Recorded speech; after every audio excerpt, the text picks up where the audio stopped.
সবাইকে স্বাগত। আপনাদের পরীক্ষাটি এমসিকিউ হবে। আজকে একটি এমসিকিউ পরীক্ষার প্রশ্ন প্যাটার্ন নিয়ে এসেছি। পরীক্ষার প্রশ্ন প্যাটার্ন যেমন থাকবে সেম প্যাটার্নে আমরা একটি চূড়ান্ত সাজেশন তৈরি করেছি। সাজেশনটি নিতে স্ক্রিনে দেওয়া হোয়াটসঅ্যাপ নাম্বার রয়েছে, ইমো নাম্বার রয়েছে। দুটো নাম্বারের মধ্যে যে কোনো একটি মেসেজ করে সাজেশনটি সংগ্রহ করুন। সাজেশনের মূল্য মাত্র 100 টাকা। আমি বলি স্ক্রিনে যে প্রশ্ন প্যাটার্নটি দেখতে পাচ্ছেন সেম প্যাটার্নে, অর্থাৎ পরীক্ষার প্রশ্ন প্যাটার্ন যেমন থাকবে ঠিক সেম প্যাটার্নে আপনাদের জন্য একটি শর্ট চূড়ান্ত সাজেশন তৈরি করা হয়েছে। এই সাজেশনটি নিতে দ্রুত স্ক্রিনে নাম্বারে হোয়াটসঅ্যাপ রয়েছে, ইমো নাম্বার রয়েছে, দুটোর মধ্যে যে কোনো একটি মেসেজ করে সাজেশনটি সংগ্রহ করুন। সাজেশনের মূল্য মাত্র 100 টাকা। বলি যেমন এখানে রয়েছে সবার উপরে মানুষ সত্য, তাহার উপরে নাই, এটি কার উক্তি? এখানে প্রশ্নটা দেয়া থাকবে, নিচে 4টা অপশন দেয়া থাকবে। ধরেন প্রথম অপশনটি সঠিক, চণ্ডীদাস, ঠিক আছে, তাহলে ক নাম্বার অপশনটা ভরাট করলে আপনারা একটি নাম্বার পেয়ে যাবেন। এমনভাবে ঠিক সেমভাবে পরীক্ষার প্রশ্ন প্যাটার্ন যেমন থাকবে সেম প্যাটার্নে আমরা একটি চূড়ান্ত সাজেশন তৈরি করেছি। আমাদের সাজেশনটি পড়ে শুধু পরীক্ষা দিতে গেলে আপনি উত্তীর্ণ হয়ে যাবেন। যারা চাকরির কারণে, কাজের কারণে, পড়ালেখায় একটু দুর্বল, অর্থাৎ পড়তে সময় পান না, অবশ্যই তারাই আমাদের সাজেশনটি সংগ্রহ করবেন। আমি বলে রাখি 100 টাকার বিনিময়ে হলো সাজেশনটি সংগ্রহ করে A to Z পড়ে যাবেন। একদম শর্ট সাজেশন, ইনশাল্লাহ আপনি পরীক্ষায় পাশ করবেন। আমি মূল কথায় চলে আসি। আজকে যে স্ক্রিনে প্রশ্ন প্যাটার্নটি দেখতে পাচ্ছেন এই প্যাটার্নটি সুন্দরভাবে সমাধান করে দেখিয়ে দিব, ঠিক আছে? কোন অধ্যায়, কোন কোন বিষয়, কোন কোন টপিক থেকে প্রশ্ন আসে আমি সকল কিছু দেখিয়ে দিব। সর্বপ্রথম রয়েছে সবার উপরে মানুষ সত্য, তাহার উপরে নাই, এটি কার উক্তি? সঠিক উত্তর হচ্ছে চণ্ডীদাসের, ঠিক আছে। তারপরে খ নম্বরে রয়েছে অনিন্দা শব্দের অর্থ কী? সঠিক উত্তর হচ্ছে নিখুঁত।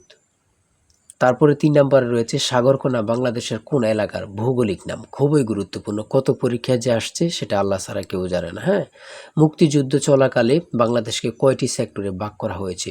আমার মনে হয় 100টি পরীক্ষা যদি হয় এখানে 70 থেকে 80টি পরীক্ষায় এই প্রশ্নটি আসছে। হ্যাঁ, ভাষার ক্ষুদ্রতম একক কোনটি? মানে কি বলবো, কতটা গুরুত্বপূর্ণ যারা পরীক্ষা দেন শুধু তারাই জানেন। তাই বলি অবশ্যই আমাদের চ্যানেলটি সাবস্ক্রাইব ও পেজটি ফলো দিয়ে রাখবেন। কেন? পরীক্ষার নোটিশ, পরীক্ষার রেজাল্ট, পরীক্ষার প্রশ্ন সমাধান, যাবতীয় সকল তথ্য সবার আগে আমরা ভিডিও আপলোড দিয়ে রাখি। আপনি যদি চ্যানেলটি সাবস্ক্রাইব, পেজটি ফলো দিয়ে রাখেন, সবার আগে চলে যাবে আপনার কাছে নোটিফিকেশন। মনে করেন আপনি পরীক্ষা দিয়েছেন, পরীক্ষার প্রশ্ন সমাধান দেখিয়ে দিব, তারপরে রেজাল্টের অপেক্ষা করা লাগবে না, আমাদের চ্যানেলে পেয়ে যাবেন, সকল তথ্য পেয়ে যাবেন, এবং কি নতুন নতুন চাকরির তথ্য পেয়ে যাবে। সার্কুলার দেওয়ার সাথে সাথে আমাদের চ্যানেলে আপলোড দেওয়া হবে। আপনি শুধু আমাদের চ্যানেলটি সাবস্ক্রাইব, পেজটি ফলো দিয়ে রাখলে সবার আগে চলে যাবে আপনার কাছে নোটিফিকেশন। তাই অবশ্যই চ্যানেলটি সাবস্ক্রাইব, পেজটি ফলো দিয়ে আমাদের মেম্বার সদস্য হয়ে আমাদের সাথেই থাকবেন। ভাষার ক্ষুদ্রতম একক হচ্ছে ধ্বনি। তারপর এক কথায় প্রকাশ থেকে থাকবে, এক কথায় প্রকাশ থেকে থাকবে স্বরধ্বনি, ব্যঞ্জনধ্বনি অথবা স্বরবর্ণ ব্যঞ্জনবর্ণ থেকে থাকবে। যেমন মাত্রাহীন স্বরবর্ণের সংখ্যা কয়টি? 4টি। দেখেন প্রশ্ন কিন্তু বেশি হার্ড করবে না। হ্যাঁ, আপনারা বোঝেন না বলেই সবাই কিন্তু মেধাবী, কিন্তু বোঝেন না কোন কোন টপিক, কোন কোন বিষয়গুলো পড়তে হবে, অথবা একটা ভালো সাজেশন পান না, ঠিক আছে, তার জন্য কিন্তু পরীক্ষায় উত্তীর্ণ হতে পারেন না। সমাজ থেকে থাকবে, সমাজ ভাষাকে কি করে সংক্ষেপ করে, এমন থাকবে, ঠিক আছে। তারপর উপন্যাস থেকে থাকবে, ঠিক আছে, বোঝেন কিন্তু। যেমন এখানে রয়েছে বিভিন্ন দেশের রাজধানীর নাম সম্পর্কে থাকবে, এটাও বলতে পারে যে ভারতের রাজধানীর নাম কি, অথবা বলতে পারে মালদ্বীপের রাজধানীর নাম কি। হ্যাঁ, তারপর বাংলাদেশের সঙ্গে কোন দেশের সীমান্ত রয়েছে, এটা কিন্তু খুবই গুরুত্বপূর্ণ, মানে যা বলার ভাষা নেই। হ্যাঁ, এমনভাবে কিন্তু প্রত্যেকটা প্রশ্ন থাকবে। জাপানের পতাকার রং কি? হ্যাঁ, প্রত্যেকটি প্রশ্ন কিন্তু খুবই গুরুত্বপূর্ণ। দেখেন এখানে রয়েছে 18 নম্বরে জাতিসংঘের দাপ্তরিক ভাষা কয়টি? কতটা গুরুত্বপূর্ণ যারা পরীক্ষা দেন তারাই শুধু বুঝতে পারবেন। তারপর 19 নম্বরে রয়েছে প্রথম বিশ্বযুদ্ধ কবে শুরু হয়েছিল? বাংলাদেশ জাতিসংঘের কততম সদস্য? ঠিক আছে। তারপরে শুদ্ধ বানান থেকে থাকবে, যেমন এখানে নিচে কমিটিও দিতে পারে, শুদ্ধ বানান কোনটি নিচে এভাবে দিয়ে দিবে 4টা ইংরেজিতে, যেটা সঠিক ওটা লিখতে হবে। ইংরেজি থেকে নাউন থেকে থাকবে, তারপর প্রিপোজিশন থেকে, আর্টিকেল থেকে, কারেক্ট স্পেলিং থেকে থাকবে, এগুলোই থেকে কিন্তু ট্রান্সলেট থেকে থাকবে, অনুবাদ থেকে থাকবে, এটা আপনারা ধরে নেবেন, ঠিক আছে।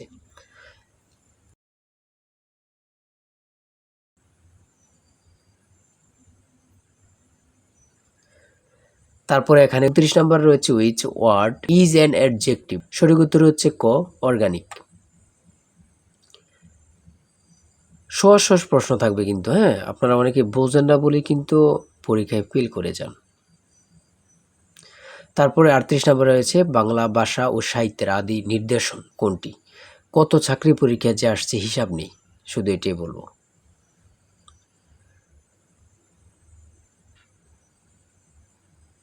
অঙ্ক থেকে থাকবে টাকায় 10টি করে কমলা কিনি, টাকায় 8টি করে কমলা বিক্রি করলে শতকরা কত লাভ হবে, এমন ধরনের অঙ্ক প্রত্যেক পরীক্ষায় আসে। 1 থেকে 50 পর্যন্ত কতটি মৌলিক সংখ্যা রয়েছে, খুবই গুরুত্বপূর্ণ।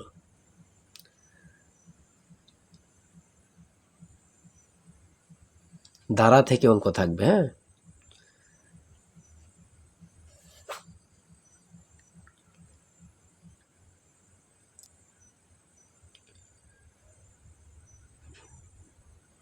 পিতা ও পুত্র অঙ্ক থেকে থাকবে,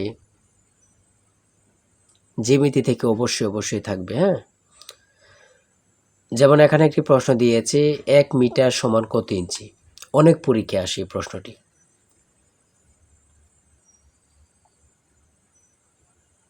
সর্বশেষে যে প্রশ্নটি রয়েছে মান নির্ণয় থেকে a plus b equal to 7 এবং a square plus b square equal to 25 হলে নিচের কোনটি a b এর মান হবে।